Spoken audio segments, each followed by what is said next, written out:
ಮಂಡ್ಯ ಆಯಿತು. ಮಂಡ್ಯದ ನಂತರ ಚಿಕ್ಕಬಳ್ಳಾಪುರ. ಮಂಡ್ಯದ ನಂತರ ಚಿಕ್ಕಬಳ್ಳಾಪುರ 1,63,460 ಮತಗಳ ಅಂತರದಲ್ಲಿ ಡಾಕ್ಟರ್ ಕೆ ಸುಧಾಕರ್ ಗೆದ್ದಿದ್ದಾರೆ.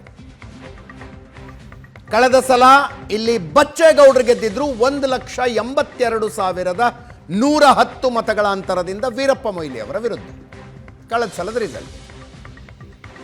ಈ ಸಲ ಡಾಕ್ಟರ್ ಕೆ ಸುಧಾಕರ್ ವರ್ಸಸ್ ರಕ್ಷಾ ರಾಮಯ್ಯ ಫೈಟ್ ಆಯಿತು. 8 ಕ್ಷೇತ್ರಗಳು: ಗೌರಿಬಿದನೂರು, ಬಾಗೇಪಲ್ಲಿ, ಚಿಕ್ಕಬಳ್ಳಾಪುರ, ಯಲಹಂಕ, ಹೊಸಕೋಟೆ, ದೇವನಹಳ್ಳಿ, ದೊಡ್ಡಬಳ್ಳಾಪುರ, ನೆಲಮಂಗಲ. 8ರ ಪೈಕಿ 5 ಕಾಂಗ್ರೆಸ್, 2 ಬಿಜೆಪಿ, 1 ಪಕ್ಷೇತರರಿದ್ದಾರೆ. ಪಕ್ಷೇತರರು ಕಾಂಗ್ರೆಸ್ ಅನ್ನು ಬೆಂಬಲಿಸಿದ್ದಾರೆ.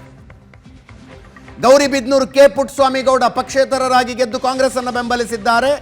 ಇವರ ಕ್ಷೇತ್ರದಲ್ಲಿ ಬಿಜೆಪಿಗೆ ಲೀಡು 483 ಮತಗಳು. 483ಗಳ ಸಣ್ಣ ಲೀಡನ್ನು ಇಲ್ಲಿ ಬಿಜೆಪಿ ತೆಗೆದುಕೊಳ್ತು.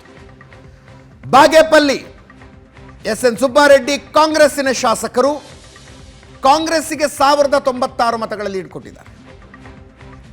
ಚಿಕ್ಕಬಳ್ಳಾಪುರ ಪ್ರದೀಪ್ ಈಶ್ವರ್ ಕಾಂಗ್ರೆಸ್ ಶಾಸಕರು, ಅವರ ಕ್ಷೇತ್ರದಲ್ಲಿ ಬಿಜೆಪಿಗೆ ಲೀಡು 20,941 ಮತಗಳು. ಯಲಹಂಕ ಎಸ್.ಆರ್. ವಿಶ್ವನಾಥ್ ಬಿಜೆಪಿ ಶಾಸಕರು 83,237 ಲೀಡ್ ತೆಗೆದುಕೊಂಡಿದೆ ಇಲ್ಲಿ ಬಿಜೆಪಿ. ಎಸ್.ಆರ್. ವಿಶ್ವನಾಥ್ ತಮ್ಮ ಮಗನಿಗೆ ಟಿಕೆಟ್ ಕೊಡಿಸೋದಕ್ಕೆ ಶತಪ್ರಯತ್ನ ಪಟ್ಟರು. ಅಂತಿಮವಾಗಿ ಡಾಕ್ಟರ್ ಕೆ ಸುಧಾಕರ್ಗೆ ಟಿಕೆಟ್ ಬಂದಾಗ, ಟಿಕೆಟ್ ದೊರೆತಾಗ ವಿಶ್ವನಾಥರ ಸಹಕಾರ ಎಷ್ಟರ ಮಟ್ಟಿಗೆ ಇರುತ್ತೆ ಅನ್ನುವ ಚರ್ಚೆಗಳಾದವು. ನಂಬರ್ಗಳು ಹೇಳ್ತಾ ಇದೆ 83,237 ಮತಗಳ ಲೀಡ್ ಇಲ್ಲಿ ಬಿಜೆಪಿಗೆ ಸಿಕ್ಕಿದೆ. ಹೊಸಕೋಟೆ ಕಾಂಗ್ರೆಸ್ ಶಾಸಕ ಶರತ್ ಬಚ್ಚೇಗೌಡ, ಕಳೆದ ಸಲ ಬಚ್ಚೇಗೌಡ ವರ್ಸಸ್ ವೀರಪ್ಪ ಮೊಯ್ಲಿ ಆಗಿದ್ದ ಸಂದರ್ಭದಲ್ಲಿ 1,82,110 ಮತಗಳ ಅಂತರದಿಂದ ಬಚ್ಚೇಗೌಡರು ಗೆದ್ದಿದ್ರು. ಈ ಸಲ ಡಾಕ್ಟರ್ ಕೆ ಸುಧಾಕರ್ ವರ್ಸಸ್ ರಕ್ಷಾ ರಾಮಯ್ಯ ಆದಾಗ 1,63,460 ಮತಗಳ ಅಂತರದಿಂದ ಡಾಕ್ಟರ್ ಕೆ ಸುಧಾಕರ್ ಗೆದ್ದಿದ್ದಾರೆ.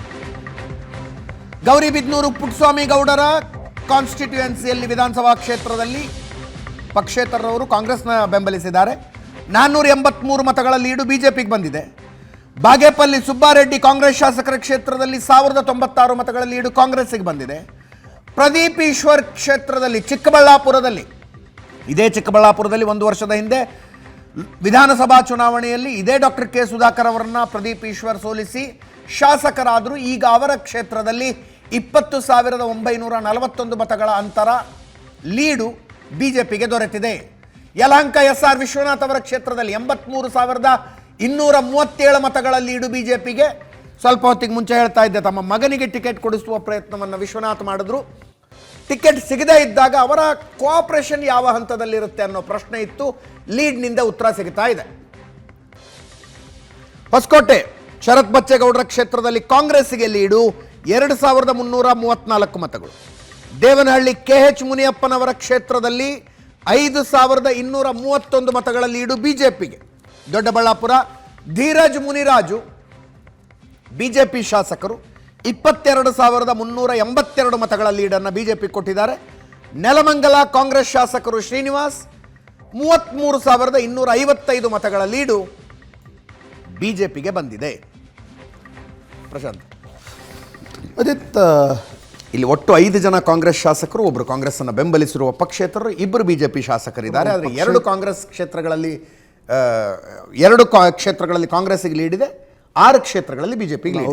ಕೆ ಪುಟ್ಟಸ್ವಾಮಿಗೌಡರು ಏನಿದ್ದಾರೆ ಪಕ್ಷೇತರರು, ಅವರ ಸಹೋದರ ಸ್ಟಾರ್ ಚಂದ್ರು ಅವ್ರಿಗೆ ಮಂಡ್ಯದಲ್ಲಿ ಅಂದರೆ ಕಾಂಗ್ರೆಸ್ಸಿಗೆ ಹೆಚ್ಚು ಕಡಿಮೆ ಕಾಂಗ್ರೆಸ್ ಜೊತೆ ಇರ್ತಕ್ಕಂಥವ್ರು. ನೋಡಿ, ಚಿಕ್ಕಬಳ್ಳಾಪುರದ ಇದೇನು ಲೋಕಸಭಾ ಚುನಾವಣೆ ಇದೆ, ನನಗನ್ಸುತ್ತೆ ಕರ್ನಾಟಕದಲ್ಲಿ ಅತಿ ಹೆಚ್ಚು ದುಡ್ಡು ಖರ್ಚಾಗಿರ್ತಕ್ಕಂಥ ಒಂದು 2-3 ಕ್ಷೇತ್ರ ಇದ್ದರೆ ಅದರಲ್ಲಿ ಚಿಕ್ಕಬಳ್ಳಾಪುರ ಕೂಡ ಒಂದು. ಇಬ್ಬರು ಬಲಾಢ್ಯರು. ರಕ್ಷಾ ರಾಮಯ್ಯ ಇನ್ಸ್ಟಿಟ್ಯೂಟ್ ಕುಟುಂಬದಿಂದ ಬರ್ತಾರೆ. ಡಾಕ್ಟರ್ ಸುಧಾಕರ್ ಅವರು ಕೂಡ ಆ್ಯಂಟಿ ಇನ್ಕಂಬನ್ಸಿಯಿಂದ 1 ವರ್ಷದ ಹಿಂದೆ ಸೋತಿದ್ರು. ಸಚಿವರಾಗಿದ್ದಾಗ ಅತಿ ಹೆಚ್ಚು ಆ್ಯಂಟಿ ಇನ್ಕಂಬನ್ಸಿ ಇದ್ದ ಸಚಿವರ ಪೈಕಿ ಡಾಕ್ಟರ್ ಸುಧಾಕರ್ ಕೂಡ ಒಬ್ಬರಾಗಿದ್ದರು. ಸೋಗ್ತಿದ್ರು. ಆದರೆ ನನಗನ್ಸುತ್ತೆ ಡಾಕ್ಟರ್ ಸುಧಾಕರ್ಗೆ ಅತಿ ಹೆಚ್ಚು ಪ್ರಚಾರ ನೀಡಿದ್ದೇ ಈ ಪ್ರದೀಪ್ ಈಶ್ವರ್. ನೀವು ರಾಜಕಾರಣದಲ್ಲಿ ಚುನಾವಣೆ ವಿಪರೀತ ಟ್ರೋಲ್ ಆಗ್ತಾ ಇದೆ. ಚಿಕ್ಕಬಳ್ಳಾಪುರ ವಿಧಾನಸಭಾ ಕ್ಷೇತ್ರದಲ್ಲಿ ಸುಧಾಕರ್ 1 ಮತಗಳ ಲೀಡನ್ನು ಪಡೆದ್ರು ನಾನು ನನ್ನ ಶಾಸಕ ಸ್ಥಾನಕ್ಕೆ ರಾಜೀನಾಮೆ ಕೊಡ್ತೀನಿ. ಇವೆಲ್ಲ ಅನಗತ್ಯ, ಇವೆಲ್ಲ ಬೇಕಾಗಿರಲ್ಲ. ನಿಮಗೆ ಜನ ಗೆಲ್ಸಿದ್ಯಾಕೆ? ಸುಧಾಕರ್ ವಿರುದ್ಧ ಆ್ಯಂಟಿ ಇನ್ಕಂಬನ್ಸಿ ಇತ್ತು ಅನ್ನೋ ಕಾರಣಕ್ಕೋಸ್ಕರ ಗೆಲ್ಲಿಸಿದ್ದಾರೆ. ಸರ್ಕಾರ ಇದೆ, ಮೊದಲ ಬಾರಿ ಶಾಸಕರಾಗಿದ್ದಾರೆ. ಮತ್ತೊಂದು ಪೊಲಿಟಿಕ್ಸ್ನಲ್ಲಿ ಇಲ್ಲದೆ ಬೇರೆ ಕಡೆಯಿಂದ ಬಂದು ಶಾಸಕರಾಗೋ ಅವಕಾಶ ಸಿಕ್ಕಿದೆ. ಈ ಕೆಲವರಿಗೊಂದು ಚಾಳಿ ಇರುತ್ತೆ. ನಾನು ಮಾಧ್ಯಮದವನಾಗಿ ಹೇಳ್ತೀನಿ, ಮಾಧ್ಯಮದವರು ಮಾತನಾಡಿಸಲಿಕ್ಕೆ ಒಂದು ಪ್ರಚಾರ ಸಿಕ್ಕ ತಕ್ಷಣ ಅದರಲ್ಲೇ ಮುಳುಗ್ಬಿಡ್ತಾರೆ. ಅಂದರೆ ಮಾತು ಒಳ್ಳೆಯದು, ತುಂಬ ಮಾತು ಒಳ್ಳೆಯದಲ್ಲ.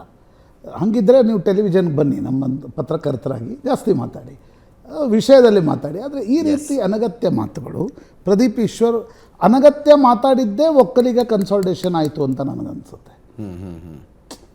ಪ್ರದೀಪ್ ಈಶ್ವರ್ ಬಲಿಜ. ಹೌದು, ನೀವು ಒಕ್ಕಲಿಗ ಬಾಹುಳ್ಯ ಕ್ಷೇತ್ರದಲ್ಲಿ ಅತಿ ಹೆಚ್ಚು ಸೋತಿದ್ರಪ್ಪ. ಒಂದು ದಿನ ಮಾತಾಡಿದೆ, 2 ದಿನ ದಿನವೂ ಮಾತಾಡಿ ಡಾಕ್ಟರ್ ಸುಧಾಕರ್ಗೆ ಒಂದು ಪ್ರಚಾರ ಕೊಟ್ಟರು. ಏನಾಯ್ತು ಕೊನೆಗೆ? ಚಿಕ್ಕಬಳ್ಳಾಪುರ ಕ್ಷೇತ್ರದಲ್ಲೇ 20,000 ಲೀಡ್ ಡಾಕ್ಟರ್ ಸುಧಾಕರ್ ಬಂದಿದೆ, ಸ್ವಂತ ಕ್ಷೇತ್ರ ಅನ್ನುವ ಕಾರಣಕ್ಕೋಸ್ಕರ. ಇನ್ನೊಂದು ನನಗನ್ಸುತ್ತೆ, ಅರ್ಬನ್ ಕಾನ್ಸ್ಟಿಟ್ಯೂನ್ಸೀಸ್ಗಳು ಕೈ ಹಿಡಿದಿವೆ. ಯಾಕಂದರೆ ಈಗ ಯಲಹಂಕ SR ವಿಶ್ವನಾಥ್ BJP ಪರವಾಗಿ ಕೆಲಸ ಮಾಡಿದ್ದಾರೆ ಅನ್ನೋದು ಈ ನಂಬರ್ಸ್ ಹೇಳ್ತಿದೆ. ದೊಡ್ಡಬಳ್ಳಾಪುರ ಧೀರಜ್ ಮುನ್ರಾಜು, ಅಲ್ಲೂ ಕೂಡ BJPಗೆ ದೊಡ್ಡ ಲೀಡ್ ದೊರಕಿದೆ. ದೇವನಹಳ್ಳಿ ಮತ್ತು ನೆಲಮಂಗಲಗಳು ಕೂಡ ಲೀಡ್ ಕೊಟ್ಟಿವೆ. KH ಮುನಿಯಪ್ಪ ಎಷ್ಟು ಕೆಲಸ ಮಾಡಿದ್ದಾರೆ ಕಾಂಗ್ರೆಸ್ ಪರವಾಗಿ ಅನ್ನೋದು ಅವರ ಕ್ಷೇತ್ರದಲ್ಲೂ ಗೊತ್ತಾಗ್ತಿದೆ, ಕೋಲಾರದ ರಿಸಲ್ಟ್ಸಲ್ಲೂ ಗೊತ್ತಾಗ್ತಾ ಇದೆ. ಹೀಗಾಗಿ ಚಿಕ್ಕಬಳ್ಳಾಪುರದಲ್ಲಿ ಇದೊಂದು ಇಂಟ್ರೆಸ್ಟಿಂಗ್ ಫೈಟ್ ಆಗಿತ್ತು. Because of Pradeep Eshwar versus doctor Sudhakar ಕಾರಣದಿಂದ ಒಂದು ಇಂಟ್ರೆಸ್ಟಿಂಗ್ ಫೈಟ್ ಆಗಿತ್ತು. ರಕ್ಷಾರಾಮಯ್ಯ ಹಠ ಹಿಡಿದು ಟಿಕೆಟ್ ತೆಗೆದುಕೊಂಡಿದ್ರು, ಸಿದ್ದರಾಮಯ್ಯನವರು ಟಿಕೆಟ್ ಕೊಡಿಸಿದ್ರು. ಆದರೆ ಮೈಸೂರು ಮತ್ತು ರಕ್ಷಾರಾಮಯ್ಯ ಈ 2 ಟಿಕೆಟ್ಗಳನ್ನು ಸಿದ್ದರಾಮಯ್ಯನವರೇ ಕೊಡಿಸಿದ್ರು. ಮಹದೇವಪ್ಪನೂ ಬಿಡಿ, ಸಿದ್ದರಾಮಯ್ಯನವರ ಕಾರಣದಿಂದಲೇ ದೊರೀತು. ಆದರೆ 2 ಸೀಟ್ಗಳನ್ನು ಕೊಡಿಸಿದ್ರು. 2 ಕ್ಷೇತ್ರಗಳಲ್ಲಿ ಕಾಂಗ್ರೆಸ್ ಸೋತಿದೆ, BJP ದೊಡ್ಡ ಪ್ರಮಾಣದಲ್ಲಿ ಗೆದ್ದಿದೆ. ಇನ್ನೊಂದು ಸಣ್ಣ ಬ್ರೇಕ್ನ ಸಮಯ. ಬ್ರೇಕ್ನ ನಂತರ ಮತ್ತೊಂದು ಇಂಟ್ರೆಸ್ಟಿಂಗ್ ಕ್ಷೇತ್ರ ಮೈಸೂರು. ಪ್ರತಾಪ್ ಸಿಂಹರಿಗೆ ಟಿಕೆಟ್ ತಪ್ಪಿಸಿ ಯದುವೀರ್ ಒಡೆಯರ್ಗೆ BJP ಟಿಕೆಟ್ ಕೊಟ್ಟ ಕಾರಣಕ್ಕಾಗಿ ದೊಡ್ಡ ಚರ್ಚೆ ಆಯಿತು. ಏನಾಗಿದೆ ಮೈಸೂರಿನಲ್ಲಿ? ಬ್ರೇಕ್ ಆದ್ಮೇಲೆ ನೋಡಿ.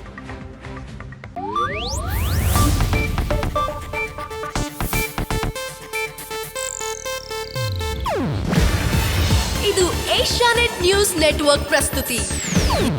ನೀವು ನೋಡ್ತಿದ್ದೀರಾ ಏಷ್ಯಾನೆಟ್ ಸುವರ್ಣ ನ್ಯೂಸ್.